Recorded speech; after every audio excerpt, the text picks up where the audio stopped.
Shalom and blessings to each and every one of you. It is a privilege once again to be with you here from the land of Israel. Eduardo Yosef speaking to you.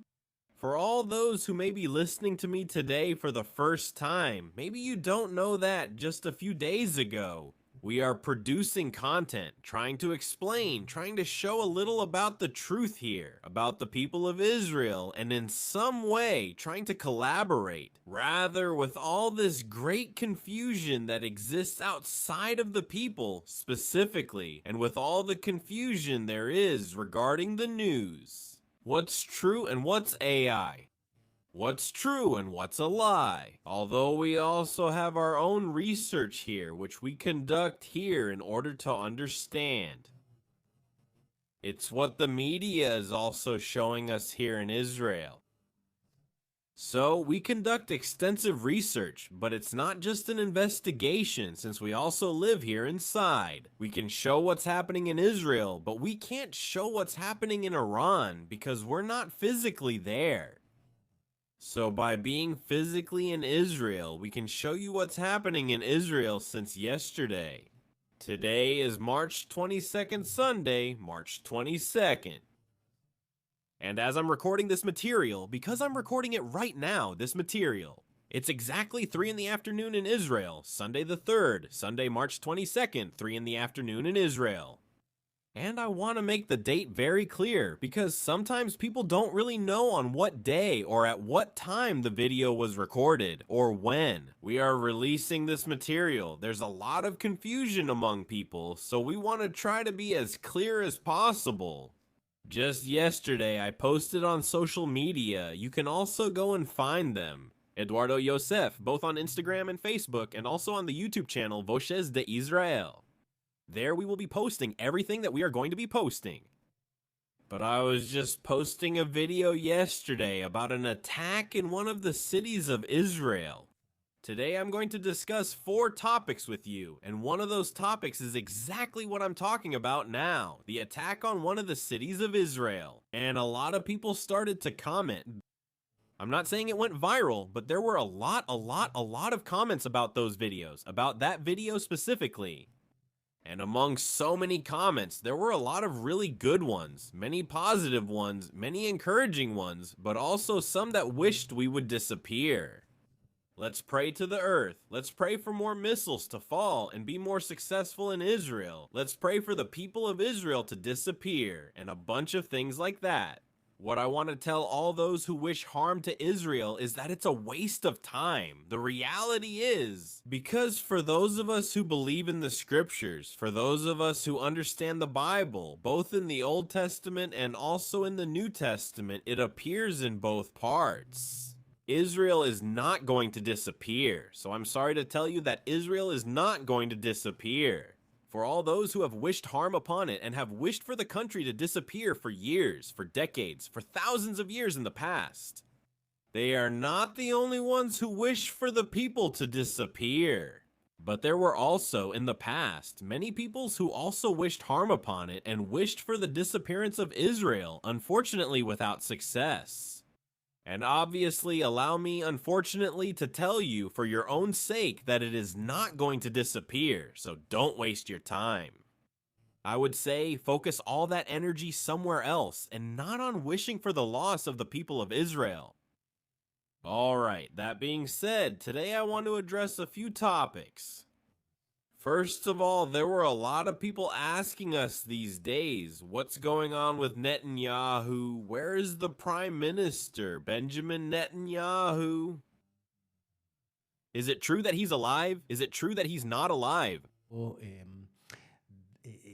He appears to be, I don't know, artificial intelligence? Alive, not alive. It caught my attention because a lot of people started asking me, is it true that Netanyahu is no longer among the living? Yes, and the truth is that I started to kind of question, why are they asking me what they're asking me? So I did a sort of search, why are people asking this? The thing is, about 2 days ago, information came out saying that Netanyahu had died, that he was no longer among the living.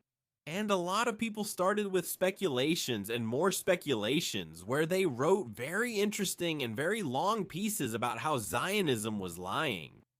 I'm going to talk at some point about Zionism, because a lot of people confuse Israel with Zionism and Zionism with Israel. They think it's exactly the same, but it's not the same. There's something different. In fact, Iranians are not against it, or at least not. A large part of Iranians are not against the Jewish people, but rather they are against the Zionist system. He who has ears, let him hear, because it's different. Being Jewish and being Zionist are not exactly the same. One can be Jewish and not be Zionist, and one can be Zionist and not be Jewish. I don't know if you knew that. In fact, nowadays in Iran, there are many people who are Jewish. There is a Jewish community in Iran that lives, eats, works, and lives normally in Iran. So the Iranians, regarding this Jewish community, don't have too much conflict. That's why there are conflicts with Zionism, with the Zionist movement. I'm going to talk about that another time, not today, because we already have today's topics planned. And one of those things is precisely the root of the opposition to Zionism. It was the one that created this idea that Benjamin Netanyahu no longer exists, that he's already dead. And well, look, I want to tell you that he is alive. He didn't die. In fact, the man is full of energy. He's very strong. He moves all over the country. I really don't know where he gets his energy from. Because these days, when we're under a lot of stress, the man keeps moving around, going up and down. He's at every meeting, talks to the people, talks to international media. He's in the security rooms, he arrives, has meetings with the army, communicates with the people. He has a really tough schedule. But nevertheless, the man is in good health. He enjoys very good health. A few months ago, he had to have surgery, but it was for something minor, and he's doing well for his age. He's doing well. Here you can see an image, which is from a Spanish newspaper. Why did I use a newspaper from Spain? RTVE is actually one of the newspapers, one of the media outlets, where they're not so happy with the Zionist order. Let's call it that again. But rather, because of the president and everything else, it seems they're in a big alliance. So they've always stood up against everything that has happened with Israel long before October 7th, 2023, before this whole conflict. What it did was add a bit more material to this media outlet so they can keep publishing and promoting hatred toward the people of Israel, specifically, but under the guise of hatred toward Zionism. And then they started publishing that Netanyahu was dead. But finally, after checking with the media, with the Reuters agency, they have the means to investigate whether the images and videos are real. So through a video that Benjamin Netanyahu released after rumors spread that the man was dead, he made a video where someone asks him, "Are you dead?" The person asking, right? And he says, "Yes, I'm dying for coffee." There's an expression used in Hebrew that you say, and I think it's also used in Spanish. When you say, "I'm dying of thirst," "I'm dying of hunger." So here it's, "I'm dying for coffee." "I'm dying for my people." "I'm dying for my nation." That's exactly what he was saying, not what he was saying in Hebrew. And this media outlet, can they verify the videos and can they verify them? The images led them to conclude that the video was indeed real and not generated by artificial intelligence. So Netanyahu is indeed alive. Netanyahu is not dead. He didn't disappear, but the man is still enjoying good health and he's fine. For all those who wish him harm, the man is doing well and has no problems. In fact, today he was seen in the morning. Here you can see him. This is the most recent photo you can find on social media. I think he does. Now it's 3 in the afternoon, and this photo is exactly 3 hours old. It was taken around noon when the man was in one of the cities in the southern area. where you can see part of the background image, the destruction of the city. Was that yesterday? The one that was hit by one of Iran's missiles. So, is this photograph real? Is it the latest one that came out? And here you can see that Benjamin Netanyahu is alive, visiting the city, trying to encourage the people, and seeing what is happening, seeing what is going on in all those places. This city, the one that went through this conflict, this situation, is one of the cities in the south. I'm not going to be able to say the name of the city here because we can't give information to the enemy. So here we are very careful. Some people will say which city it was and all the rest, but we can't say which city it was. So I'm just going to show you a little map. And on the map, notice that we divided the country into 3 areas. There is the north, the center, and the south. So the only thing I can say is that the 2 missiles that were sent yesterday, actually more than 2 were sent, but only 2 of them from Iran actually managed to penetrate Israeli territory. And both of those 2 landed in the southern area in the little triangle, let's say, on the map of Israel down below. Then you have the center and you have the north. When I say there is conflict in the northern area, it's more in the north, but on the border. Not all the north, but the whole north. Do you understand what you can see there on the little map?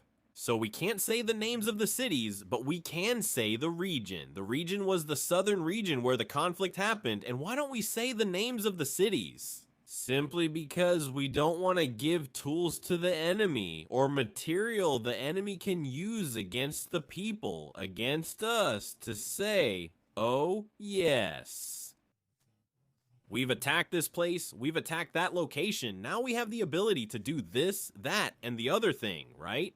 So for that very reason, we don't mention or we can't say the names of the cities. Lamentablemente. Unfortunately, there are people who do mention them, and by doing so, we end up in serious trouble with the enemy. Now then, I want to show you a bit of what happened last night looked like. Here you can see a bit of the story. These are images of what happened last night. This is in the cities of the southern area, of, as I said, as you saw on the little map, southern area of Israel, where unfortunately what happened is that a ballistic missile is a long-range missile that can have, they say, between 2,000 to 4,000 kilometers. What they sent was a long-range ballistic missile. They're several meters long and have 500 kilos. Sorry, what?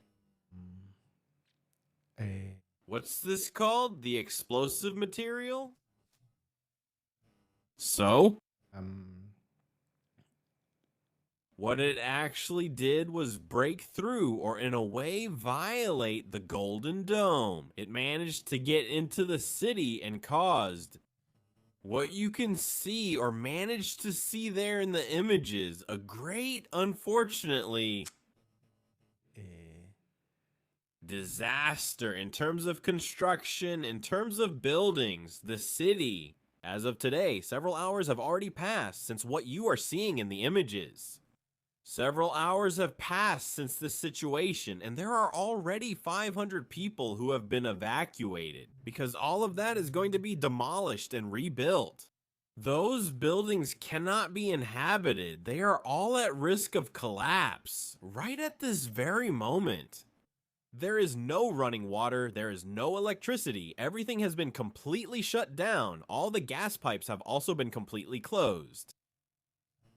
And right now, the rescue teams are working in that area, clearing away everything that could be dangerous for the rest of the city. Therefore, 500 people have been evacuated, which includes everyone who lived around these small buildings, very old buildings, more than 70 years old. These buildings didn't have proper safe rooms. They didn't have shelters. They didn't have those places where if a missile comes, you can protect yourself.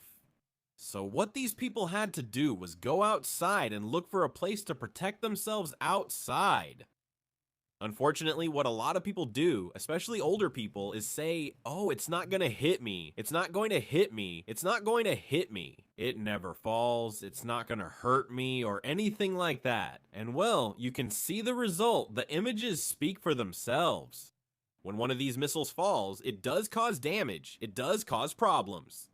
And this is actually a religious neighborhood. They're called Yazidegger, who are Orthodox Jewish people. They're not very happy with the territory or the people of Israel, and even less with the laws of the Israeli army.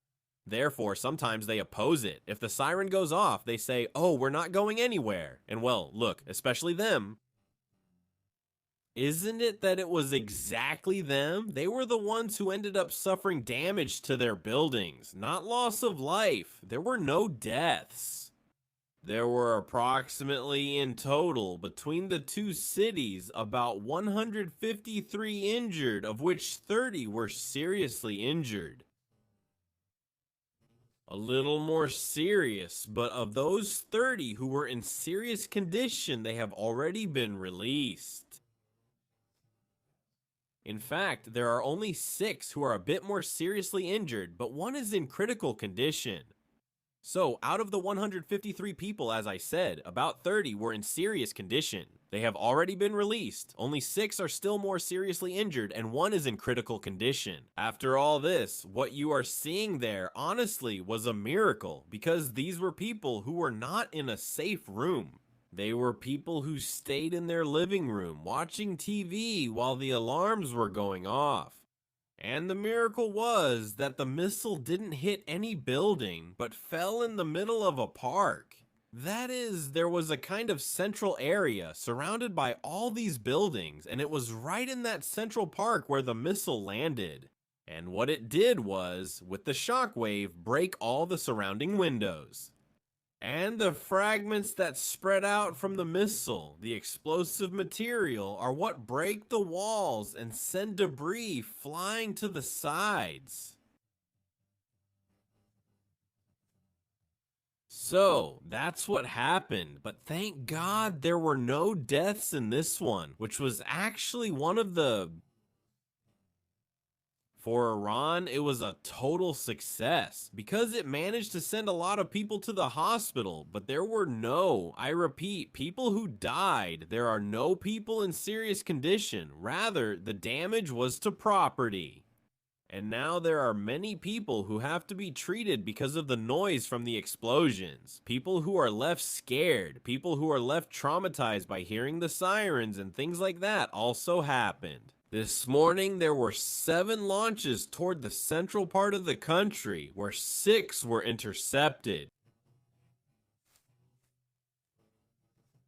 And 1 missile was not intercepted, but debris from that missile managed to fall inside the city of Tel Aviv. But there were no deaths either, and there were no injuries. There was damage again to vehicles and buildings, but there were no deaths and no injuries. As long as people follow what the army tells them, when the siren sounds, go to a safe room, things will be safer. Safer doesn't mean 100% safe, but they'll be safer and they'll be able to stay calm without worrying about whether they'll be bleeding or injured and things like that.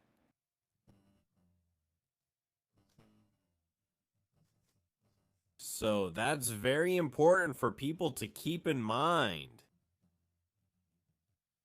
So, this is what happened last night. Many people were very worried about everything that was happening and everything they were seeing.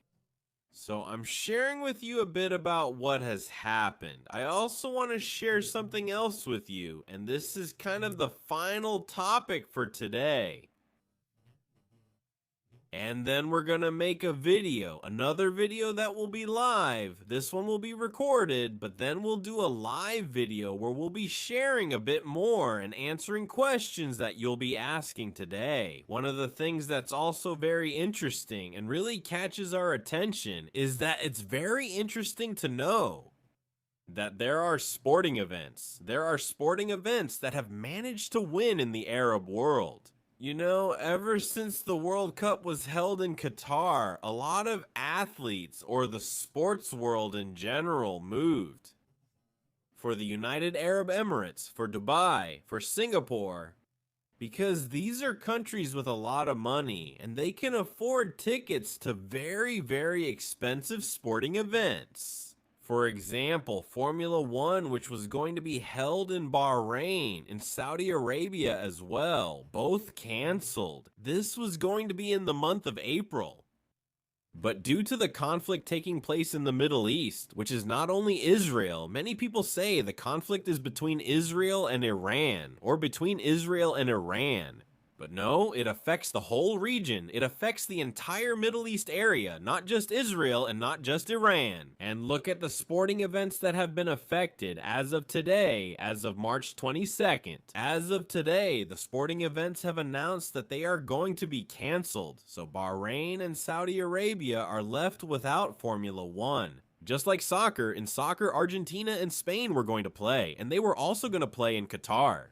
The match has been canceled, and then there were going to be different friendly matches related to the World Cup, which have also been canceled. Saudi Arabia, Egypt, Serbia, Spain, Qatar, Argentina, everything was suspended because of the Alto Rio issue. The Qatar Football League is also canceled. The Israeli Football League resumes on April 4th. Look, how interesting, right? Even though Israel is under attack, in Israel things are quite different. It's because, above all, when it comes to security, the measures are stricter and more extensive. And so, on April 4th, the Israeli League starts playing again. Since it was canceled, tennis, the ATP, has also been canceled. This was supposed to be in Dubai and also in Turkey, but it has also been canceled. And other types of sports have also been canceled, for example, Kung Fu and things like that, with events like that also canceled. Everything related to the Middle East, everything that affects the Middle East is being completely canceled. So, we have to keep watching what happens in the next few hours. As of today, thank God we can't say the situation is good. The situation is relatively the same as it has been. It was estimated that we might be able to see the end of the situation.